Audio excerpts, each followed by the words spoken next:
জিল্লুর রহমান, আপনারা অনেকে চেনেন জিল্লুর রহমান। পাবলিকলি মানুষ দীর্ঘদিন থেকে তাকে চিনে চ্যানেল আই এর জিল্লুর রহমান হিসাবে। সেখানকার টকশোগুলোর পরিচালনা করতেন বা এখনো করেন হয়তো। সেই জিল্লুর রহমান এখন একেবারে কাঁচা খুলে রয়ের খেদমতে নেমে পড়ছে। যেভাবে হোক খেদমত তাকে করতেই হবে। গত 15-17 বছরের যে ডেভেলপমেন্টটা হয়েছে, জিল্লুরের দিক থেকে দেখলে তার ক্ষমতা, তার বৃদ্ধি, তার সংগঠনের বৃদ্ধি, সে সম্পত্তি মানে কি, এটাও হাসিনা আমলেরই 2 বছরের বেশি হবে বোধহয়। একটা সংগঠন মানে হচ্ছে সিজিএস নামে, সেন্টার ফর গভর্নমেন্ট নাকি গভর্নেন্স স্টাডিজ, কিছু একটা নাম দিতে হয়, তাই দিয়েছে। তাৎপর্যের দিকটা হলো সে যেখান থেকে ফান্ডগুলো পাচ্ছে, এই ফান্ডের একটা বড় অংশ আমেরিকান ফান্ড কিন্তু এটা আসতেছে ইন্ডিয়া হয়ে। সত্য হলো যে ইন্ডিয়া হয়ে এটা রয়ের সাথে মাখায় বাংলাদেশে হাজির হবে। এ হচ্ছে শর্ত বলতে পারেন, বা এ হচ্ছে মেকানিজম, এটা বলতে পারেন। এক্ষেত্রে একটা নাম খুব ইম্পর্টেন্ট, এটাকে বলা যায় এন্ডোমেন্ট ফান্ড। অনেকে এন্ডোমেন্ট শব্দটা অসুবিধা হতে পারে বোঝার জন্য। এই হলো সে এন্ডোমেন্ট বানানটা। এটা হলো আমেরিকান একটা থিঙ্ক ট্যাঙ্ক। আগে একটা কার্নেগি আছে, কার্নেগি এন্ডোমেন্ট, এই নামটা হলো তাদের একটা থিঙ্ক ট্যাঙ্ক আছে। পরিষ্কার বলে দেয় যে তারা রিপাবলিকান। কিছু কিছু থিঙ্ক ট্যাঙ্ক আছে যারা প্রকাশ্যে বলেই দেয় যে তারা রিপাবলিকান পার্টির সাপোর্টেড লোকের জায়গা তারা করেছে এটা। এনিওয়ে, সেটা ইম্পর্টেন্ট না এখানে। ইম্পর্টেন্ট হলো এই এন্ডোমেন্ট নামে তারা ইন্ডিয়াতে এসেছে। ইন্ডিয়াতে আসার পরে ইন্ডিয়া এদেরকে আবার অনুমতি দিয়েছে একটা এনজিও হিসেবে এটাতে রেজিস্টার্ড হয়। সো এন্ডোমেন্ট এই নামে ইন্ডিয়াতে রেজিস্টার্ড হয়েছে, এনজিও হিসেবে রেজিস্টার্ড হয়েছে। হওয়ার পরে ওখান থেকে এই ফান্ডটা পরিচালনা করে তারা বাংলাদেশে রয়ের লোকের মাধ্যমে। রয়ের লোকটা হলো অরবিন্দ ঘোষ নামের ব্যক্তি। এই ব্যক্তিকেই আপনারা আবার দেখবেন গত 1-2 মাসের মধ্যে তারা বিএনপির সাথে আরেকটা সংগঠন, অদ্ভুত অদ্ভুত নাম আছে তাদের, ন্যাশনাল ডেমোক্রেটিক ইনস্টিটিউট, কখনো এই নামে আসবে, কখনো কখনো আসবে IRI নাম দিয়ে, ইন্টারন্যাশনাল রিপাবলিক ইনস্টিটিউট, এরকম নাম দিয়ে আসবে। এরকম নাম দিয়ে এসে গেল মাসে বোধহয়, 1 মাস হয় নাই বোধহয়, তারা বিএনপির সাথে মিটিং করছে। এই RINI এর যে কত নামে কত কিছু আছে, RRI এরকম নামে আছে তাদের।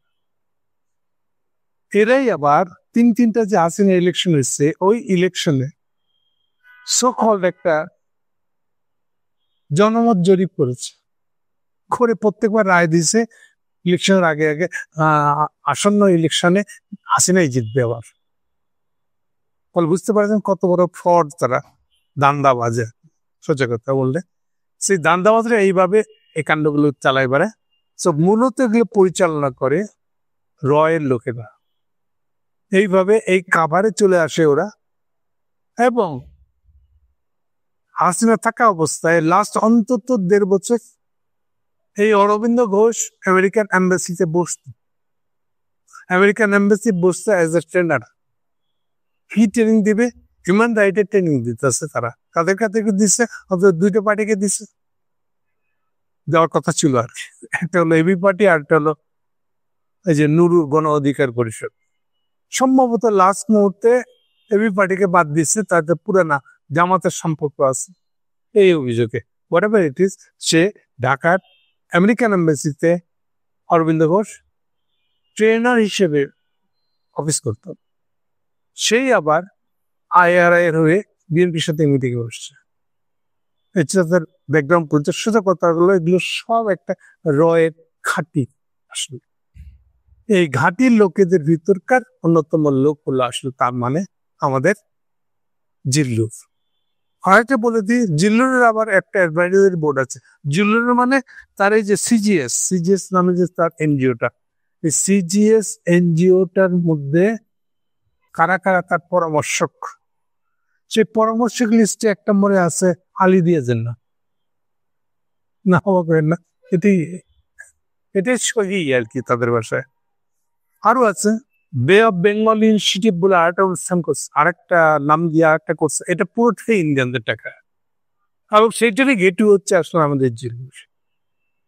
এইবার এখন আসেন জিল্লুরের পরিচয় তুমি থামলাম, বাকিটা আপনারা খোঁজ করে নিয়েন। ওই সিজিএস এর ভিতরে সিজিএস ওয়েবসাইটে যাবেন, সবগুলো পাবেন।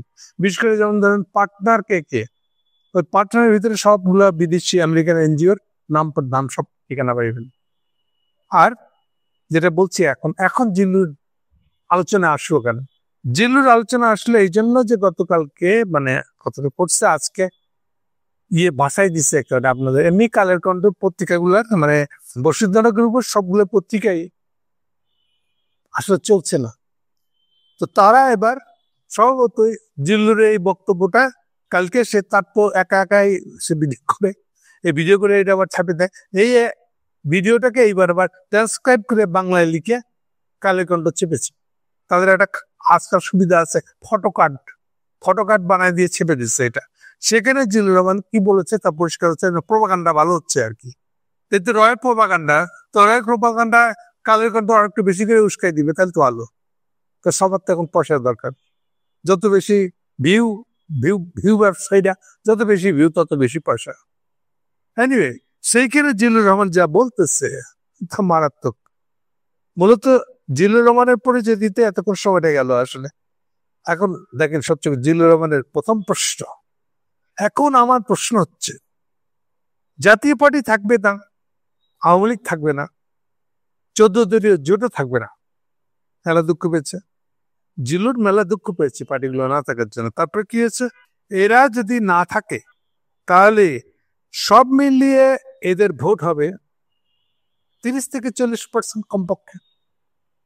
মানে বাংলাদেশের টোটাল ভোটের 30 থেকে 40% রিপ্রেজেন্ট করে এই 3টা পার্টি নাকি, এটা হচ্ছে তার হিসাব। আচ্ছা, তারপরে আবার সে কমায় ধরছে, ধরেন এটা যদি 40 না হোক, এমনকি 20% যদি হয়, তাহলে এদেরকে যদি নির্বাচন থেকে বাইরে রাখা হয় তাহলে এই ভোটাররা তো ভোট দিতে পারবে না। এটি কি গণতন্ত্র হলো? এই হচ্ছে জিল্লুর প্রশ্ন। বলুন আসছে আর কি। তারপরে ভাষাটা আরো ইন্টারেস্টিং। শেখ হাসিনার আমলে আমরা লড়াই করলাম, সংগ্রাম করলাম। শেখ হাসিনার আমলে উনি লড়াই করছে, সংগ্রাম করছে কি জন্য? ভোটাধিকারের জন্য, মত প্রকাশের স্বাধীনতার জন্য। এবং মত প্রকাশের স্বাধীনতার সাথে ভোট দানের সম্পর্ক আছে। আমি কি বলবো, লোকটা কি চোখ চামার? হ্যাঁ, চোখ বন্ধ করে মিথ্যে কথা বলতে পারে? হাসিনার আমলে কোনো ভোট হয়েছে? ওনার কিসের তত্ত্বাকথিত ভোটের জন্য আন্দোলন? মানুষের কথা বলার অধিকারের জন্য আন্দোলন কবে করছে? হাসিনার আমলে কথা বলার অধিকার কোথায় ছিল? এগুলি কি স্বপ্নে দেখতে? বুঝি না আসলে, মানুষ নির্লজ্জ এরকম হয়। এনিওয়ে, এই যে মানুষকে ভোট দিতে দিচ্ছে না 40% লোককে, হ্যাঁ, আপনি সেটা করতে দেবেন? এটা করতে দেওয়া তো ঠিক না। তাহলে বিচারটা করবে কে? তাদের হয়ে তাদের সপক্ষে তাদের স্বার্থগুলো দেখবে কে আসলে? খুব সাংঘাতিক প্রশ্ন। তার প্রশ্ন হলো যে আসলে ঘুরে ফিরে একই কথা, হাসিনা আওয়ামী লীগ বা জাতীয় পার্টিকে ইলেকশন করতে দিতে হবে। ওকে, এখন জিল্লুরকে আমাদেরও একটা প্রশ্ন আছে, সেই প্রশ্নটা করি। প্রথম কথা গেল, এদের যে 40% ভোট আছে, আপনি কিভাবে মানলেন? পরিষ্কার করে বলতে হবে আপনাকে। জিল্লুর, বাংলাদেশ সর্বশেষ ভোট হয়েছে তুলনামূলক কম বিতর্কিত ইলেকশন হয়েছে 2001, সর্বশেষ যদি ধরি। আর যদি কম বিতর্কিত ইলেকশন ধরি তাও যেতে হবে 91 সালে। তাও হাসিনা বলেছিল যে সূক্ষ্ম কারচুপির ইলেকশন, পাবেন না। মানে যদিও সেখানে একই সঙ্গে একই দিনে কামাল হাসান বলছিলেন না ভোট একদম ক্লিয়ার হয়েছে, কোনো সমস্যা নেই।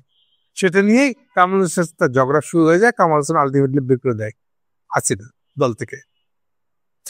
আমি 2001 ইলেকশনে ধরি, এরপরে ইলেকশন হয়েছে 2008 শেষে। বুঝতেই পারেন কেমন ইলেকশন হয়েছে এটা। 80 সিট হাতের মুঠোর মধ্যে রেখে হাসিনাকে জিতিয়ে আনা হয়েছে, এটা গেছে। আর পরে 4টা বা 3টা ইলেকশন কি হয়েছে আপনারা সবাই জানেন। আগের রাতের ভোট থেকে যে রাতের ভোট কথাটা তো আসছে সেখান থেকে। তাহলে কিসের ভিত্তিতে এদের ভোট সংখ্যা যে 40%, তাকে এই বিষয়ে জানলেন আপনি? আরো প্রশ্ন আছে, সরাসরি প্রশ্ন। 2001 যদি ধরি তাহলে এখন হলো 2025, মানে গত 24 বছর আগে যে ইলেকশন হয়েছিল, এই 24 বছরে কি পরিমাণ লোক ভোটার হয়েছে খেয়াল আছে আপনার? তাহলে ইভেন যদি 2001 হিসাবও ধরেন, তাহলে তো সেই হিসাবের এখনকার বাস্তবতা নাই, কারণ 24 বছর পরে এখনকার বাস্তবতায় ভোটাররা কোন দিকে গেছে আপনি জানেন না। তাহলে কৃষির ভিত্তিতে বলতেছেন আপনি যে আওয়ামী লীগ জাতীয় পার্টি 14 দল, তাদের নাকি 40% ভোটার আছে, এটা কৃষি ভিত্তি বলছেন আপনি? গত 24 বছরে কোনো ইলেকশন হয়নি, তা আপনি আন্দাজে কথাটা বলে দিচ্ছেন কিভাবে? তার মানে আপনার এই বলাটা উদ্দেশ্যমূলক, বিরাট একটা ভোটার। আচ্ছা, এবার আসেন সেকেন্ড পয়েন্টে। বাংলাদেশের চোর দেখে ভোট দেওয়ার লোক আছে মনে করেন কত, এই 50% আছে মনে করেন, অসুবিধা নেই। তার মানে কি এই যে আমাদেরকে এই পার্টিগুলোকে ভোটে দাঁড় করে দিতে হবে? এই যে পার্টিটার বিরুদ্ধে এত বড় অভিযোগ, গুম খুম অপহরণের অভিযোগ, লেথেলে ওপেন ইউজ করে যথেচ্ছাচারে লোক মেরে ফেলা, হেলিকপ্টার থেকে গুলি করে বাচ্চা মারছে, মায়ের কোলে দুধ খাওয়া অবস্থায়, বিছানায় শুয়ে থাকা অবস্থায়, গায়ে লাগে না আপনার? হ্যাঁ, ভোট মারান। হ্যাঁ, এই আওয়ামী লীগকে এখন আপনি দাঁড় করাই দিতে চান ইলেকশন? না না, 40% ভোটার বাদ পড়ে যাবে। এই 40% ভোটার, এটা কি ভোটার? যারা আওয়ামী লীগের ভোট দেওয়ার জন্য পেট পড়ে যাইতেছে একেবারে, এখন বাচ্চা বেরিয়ে যাবে যাবে, এরা ভোটার? এখন এই ভোটারদের দলকে মানে আজ দেখাইতে হবে যাতে ভোট দিতে পারছে না তারা। হ্যাঁ, তাদের প্রেগনেন্সি এত ম্যাচিউর হয়ে গেছে, ভোট দিতে না পারলে তারা একটা বিশাল ঘটনা ঘটাই দিবে জানো, তাই কি? যারা এরকমের ভোটার হয়, 104 জন মারা গেছে, শুধু বাচ্চারা, এই মায়ের কোলে দুধ খাওয়ানো অবস্থায়, অথবা নানির সঙ্গে বিচারে শুয়ে থাকা অবস্থায়, অথবা ও জানেন আপনারা যে বাচ্চা দুধ খাওয়ানোর পরে পিঠে খাড়া করে রেখে পেটের গ্যাস বের করা হয়, এই অবস্থায় হয়তো বারান্দায় গেছে কি জানলা দাঁড়াইছে, গুলি এসে লেগে গেছে। এইটা যারা করছে, আপনি তাদের ইলেকশন কেন দাঁড়াতে দেওয়া হচ্ছে না? এটা নিয়ে মায়া কান্না করতেছেন? হ্যাঁ, মানুষ অন্য কিছু দালালি করতে হলে এরকম করতে হবে? হ্যাঁ, এগুলা করে আপনি রয়ের দালালি করে, ইন্ডিয়ান দালালি করে হাসিনাকে ফেরত আনবেন? চিল্লুর আপনি আর মানুষ নাই, আসলে অন্য কিছু হয়ে গেছে। এই নাকি কান্না বন্ধ করেন। এই 40% ভোট একটা ভুয়া তথ্য দিয়া আপনি এগুলো কিচ্ছু জায়েজ করতে পারবেন না। আপনার টাকা সোর্স আমরা জানি।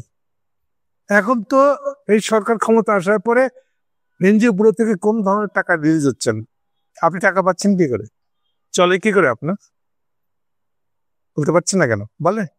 তার মানে আপনি হুন্ডিতে টাকা আনছেন, এটা তো আরেকটা অপরাধ, বিরাট অপরাধ এটা। আপনি যে কথা বলতে দিচ্ছে, এটা ভালো লাগছে না আপনার, এই জন্য এটাকে অপব্যবহার করবেন আপনি। আপনার চোরামির সমস্ত কাহিনী, এই কথা বলার সুযোগটা নিয়ে আপনি এটা দিয়ে বাজার গরম করবেন। আপনার আওয়ামী লীগারদের ভোট কখন করে নেওয়া হবে আপনার একেবারে চিন্তায় আপনার ভুয়া হয়ে গেছে। হ্যাঁ, 17 বছর ধরে তো কোনো ইলেকশন সিস্টেম নেই বাংলাদেশে, এটা নিয়ে আপনার কোনো ব্যথা নেই, মনে কোনো দুঃখ নেই, কোনো দুশ্চিন্তা নেই? আপনাকে যে এখনো মানুষ কিছুই বলে নাই, দিব্যি ঘুরে বেড়াতে পারছেন ঢাকা শহরে, এই জন্য তাকে একটা থ্যাংকস দেওয়া উচিত আপনার। এত মপ করেন, কেউ তো কিছু বলেননি আপনাকে, বলছে? আপনার এগুলো চিন্তা করে খামোশ হয়ে যাওয়া উচিত। আর কতদিন সহ্য করাবেন নিজেকে? প্রকাশ্যে ইন্ডিয়ান দালালি করবেন আর মানুষ আপনাকে হাত তুলে নাচবে যে আপনি আওয়ামী লীগের ভোট দেওয়ার ব্যবস্থা করে দিচ্ছেন সেই জন্য। এত ওপেন দালালি মনে হয় না আপনার চেয়ে বেশি কি করছে এর আগে এই যে গতকালকে যে সাক্ষ্য দিয়েছে আপনার আইজি, একটু পড়ে দেখেন কি বলছেন উনি। কোনো খবর নাই, 40% ভোটের জন্য কান্না শুরু করছে। এনিওয়ে, আল্লাহ বিচার করবে আপনার, বা কি বলবেন, আমি কিছু বললে আবার বলবেন মহাবেশ আপনাকে তারা করছে। ঠিক আছে, মহাবের হাতেই ছেড়ে দিলাম। দেখেন যা ভালো বুঝেন, নিশ্চয়ই আপনি অনেক ভালো।